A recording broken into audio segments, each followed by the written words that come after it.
Estes, we've been around for about 20 years. We started off as primarily a consultancy focused on implementing ERP systems. How is the changing world order impacting your business? ERP and IT for 20 years, and I'd say the entire time there has been a consistent option to go offshore to do work. And that comes with the number of challenges, language challenges, requirements, definition challenges, domain authority and ownership, communication, time zones. Those things really aren't new to us. It's just the communication technology is getting bigger and better to make those things more an option. I think for us, in terms of shortening the time, I'm right now looking more at quality versus quantity in terms of our ability to make good decisions.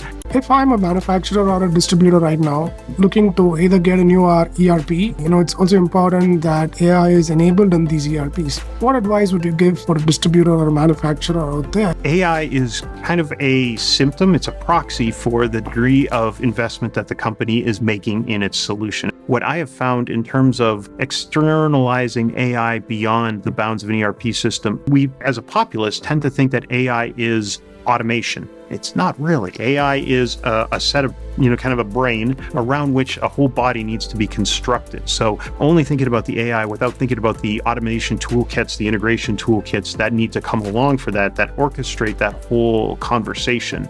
We're working a lot right now in the area of smart integrations. How can we learn from the leaders, educators, and experts in our industry? What can we take away from their successes and failures? How can we apply this to our businesses, our careers, and our lives? This is what we are here to find out. I'm your host, Karthik Chidambaram, CEO of DC Cap. We make systems, talk to each other for manufacturers and distributors. I love to learn and share the knowledge with others. This podcast is about having meaningful conversations that we can all learn from. Thank you for being here, and I hope you enjoy this conversation. Hello, everyone. Welcome to a new episode of the Driven by DC Cap podcast. Brad Feakes is the president and partner at Estes Group. Estes is based in Loveland, Colorado, a leading provider of ERP consulting, IT, and cloud managed services. Brad, welcome to the show. Thanks, Karthik. Great to be here. So, Brad, thank you so much for joining me today. Tell us about the Estes Group.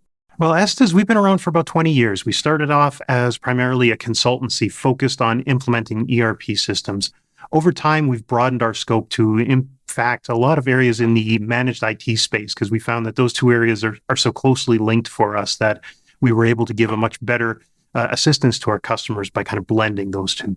So I'm just curious, right? So with Estes, you guys are based in Loveland, Colorado, but you have people working across the US. How is the changing world order impacting your business? For instance, today, it's not that I need to be domestically here, let's say in Denver or in San Francisco Bay Area to do the work. The work can be done from anywhere, especially in tech, ERP consulting. Is that impacting your business at all?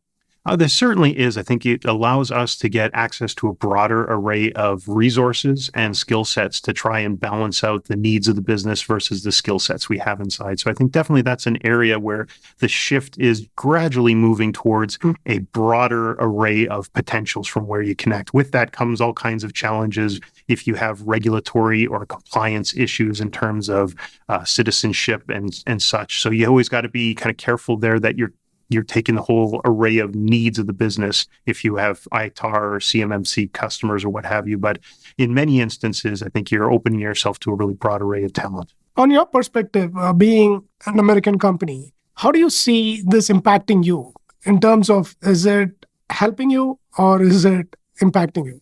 I think there's some of both. I think there's definitely a challenge that people will be looking for lower cost options from outside the States. That really isn't a new thing. And ever since I've been in ERP and IT for 20 years, and I'd say the entire time there has been a consistent option to go offshore to do work. And that comes with the number of challenges, language challenges, requirements, definition challenges, domain authority and ownership, communication, time zones.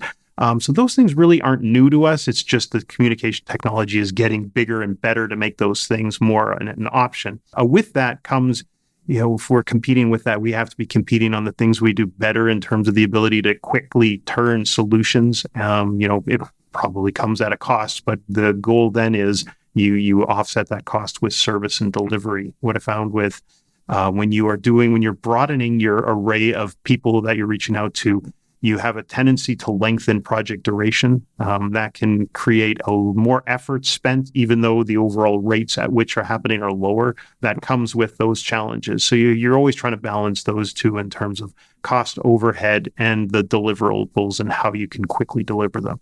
Yeah, it's not one place or the other, right? So it's like a global world. So wherever the great talent is, go there. Mm-hmm. And whatever you can do really well, staying close to the customers here domestically, you do that, right? Definitely. So in terms of ERP, right, because you guys work with a lot of distributors, a lot of manufacturers. So how is the economy impacting distributors and manufacturers? What are your thoughts there as a business leader?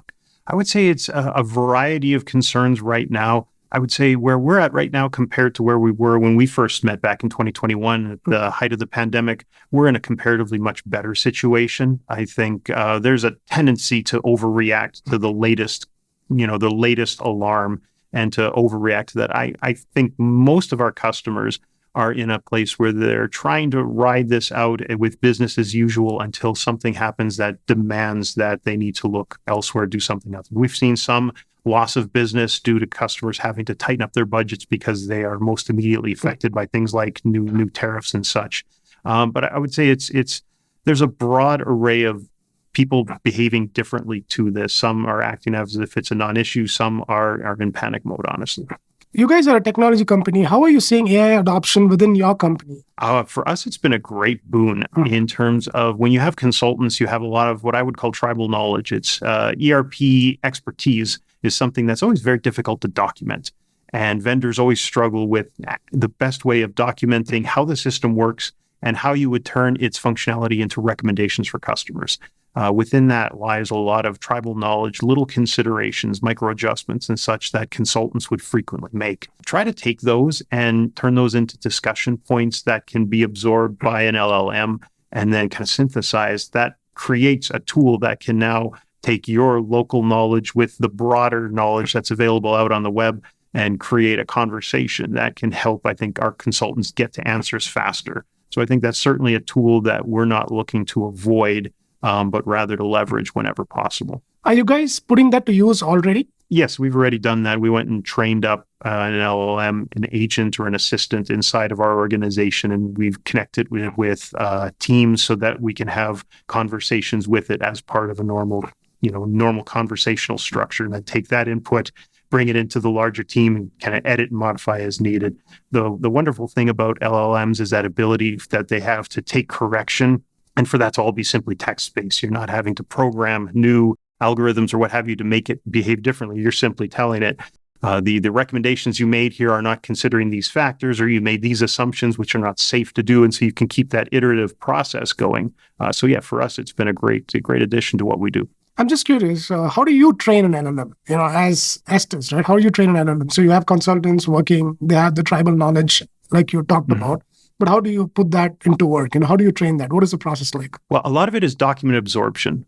LLMs are very good at absorbing documents and then kind of collating all that information and taking that together, and you kind of lay out the parameters of what you want an LLM to do. So if I have trained up an LLM to help me with marketing efforts, I will have given it all of our marketing collateral to date and given it an explanation of our company, its strengths, weaknesses, et cetera. And then I start that conversation with it to help it understand this is what we do. When I begin to ask questions to it, it'll provide answers. Now I can take those answers and feed back to the kind of control module and say, this is what you said. I would rather you look at this and that, et cetera. It's very conversational. So it starts with a big document dump. From there, it becomes a lot of fine tuning. And are you guys also using code automation tools like Copilot and all that? Yeah, those also have certainly a place inside of our work as an organization. And do you see a significant impact in terms of the time it takes to do some work? Let's say, I used to be on the computer coding for like 8 hours a day. Can I do that in 2 hours? Are you seeing that? I don't know if I've seen that yet. In some areas, I think it's been helpful. Honestly, I've seen its best use not necessarily in the programming space. I know it has a definite area in the programming space. If I'm doing something, I'm not much of a programmer, but if I'm writing SQL, like T-SQL statements to get some stuff out of a database, it certainly is helpful to use that as a back and forth. When you get into ERP-specific programming, quite often you have a standard language like C#, and then it'll have a layer of vendor-specific programming constructs. And I think those at times can be difficult for the LLMs to absorb and understand what is and is not allowable when you take a base coding platform and you put all these extra constructs on top of that. I think for us, in terms of shortening the time, I'm right now looking more at quality versus quantity in terms of our ability to make good decisions. And the fact that it can help with the more consulting aspects is ERP implementation has a programming element and it has a consulting element. How does the system work? How do you configure that system non-programmatically to make it work for you? And I think that's a great area because LLMs are so textual based where that's the easiest kind of low-hanging fruit to pick there. And are distributors asking you questions about AI and, hey, how can I leverage AI to better my business? And what are you advising them? I would say the response on AI has been varied and much more, I would say, distribution finds itself in a bit of a laggard position here, just because there are a lot of more immediate concerns that I think are still taking eminence over how AI can change what you're doing. Right now, they're just trying to do what they have done and do it well. I think there's certainly some places where AI has use, especially if you're in a situation like, well, let's use just a simple use case. If you're a sales rep and you have the need for product catalog knowledge in order to help a given customer with what they have, ERP systems will create algorithms to try to tell you what your previous products are, et cetera. What you can do is throw that large amount of data in front of an LLM, and it can be much more intuitive in terms of picking out that information if you've learned how to ask it good questions. And you can start to build more customer intimacy by letting the LLM take some of the workload off in terms of data digestion and then recapitulation and spitting that back out to you. But two, it can help you be a smarter sales rep. It tells you more about the products that you need, what they do. It can shortcut a lot of that learning that you would be doing, thumbing through product catalogs independently and trying to put that all together yourself. And these are tools you would build for the distributors on top of the ERP. Is that how you see that working, or is that kind of being built by the ERP itself, or what are you saying? I think it's a blend. For a customer, there's a lot of data that's important to a customer that I would say tribal knowledge on paper that is not in an ERP system. Those things would be part of that agent or assistant that you'd be training up. You wouldn't just be training them on the ERP, you'd be looking to collaborate. And quite often what I see happen, we have interview sessions with individual members of a team, and you'll record that into a transcript format. Now that transcript gets digested by the LLM, so that now that's part of its repository of knowledge. That is stuff that's very not easy to fit into an ERP system. So I think ERP vendors are certainly trying to make that happen. I think there's some boundaries or some domain authority issues there where ERP's AI solutions tend to be within the context of the ERP system. To the degree to which they can become business specific, I think is still being determined. The more that those systems can extend into a business specific configuration of an ERP system, because you'll see two ERP customers in the same industry, same vertical, will configure the same ERP system radically different due to their history, their previous system, their culture, the skill of their team members, et cetera. So that AI needs to be able to adapt to however a system is configured and what that means. Now, the challenge is trying to understand that configuration. I think there's still some gaps there in terms of how an AI agent can be trained on the configuration of a specific company. What are the settings? What are the processes? How are these settings used? How has the system been customized to override standard functionality? All those things are really critical in training an agent to provide good information for a user community. If I'm a manufacturer or a distributor right now, looking to either get a new ERP or let's say change my ERP. And with so much happening around AI, it's also important that AI is enabled in these ERPs. What advice would you give for a distributor or a manufacturer out there who's evaluating which ERP to go there, which ERP to go to? I would say AI is kind of a symptom. It's a proxy for the degree of investment that the company is making in its solution. If a company is has AI modules deployed and in process, that tells you that that company is investing in that software set. That's much more important in my mind than AI per se, because you don't want to be latching yourself to an ERP system that is sunsetted or essentially in cash cow mode, where they have a set of functionality. They're not really going to tweak it a whole lot. They're just going to keep it floating and try to make as much revenue out of it while investing as little as possible. You want a customer or a vendor who's in investment mode, still building and expanding. And we're here at Insights with Epicor. I think Epicor has a great history of investing in their software, expanding, extending, making it broader and deeper. That to me is really key. And it's not surprised then that AI is a part of their roadmap. Yeah, it's not just about the ERP, but like you rightly said, it's also about the distributor and the manufacturer. There needs to be an AI mission within the company, right? So I need to be investing in AI already, and the ERP should also be investing in AI.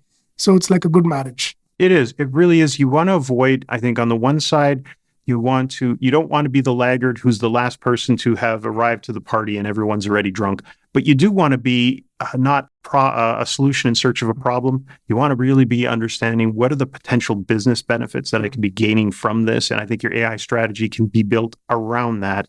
What I have found in terms of externalizing AI beyond the bounds of an ERP system, it's not the only thing. We as a populace tend to think that AI is automation. It's not really. AI is a set of, kind of a brain around which a whole body needs to be constructed. So only thinking about the AI without thinking about the automation toolkits, the integration toolkits that need to come along for that orchestrate that whole conversation.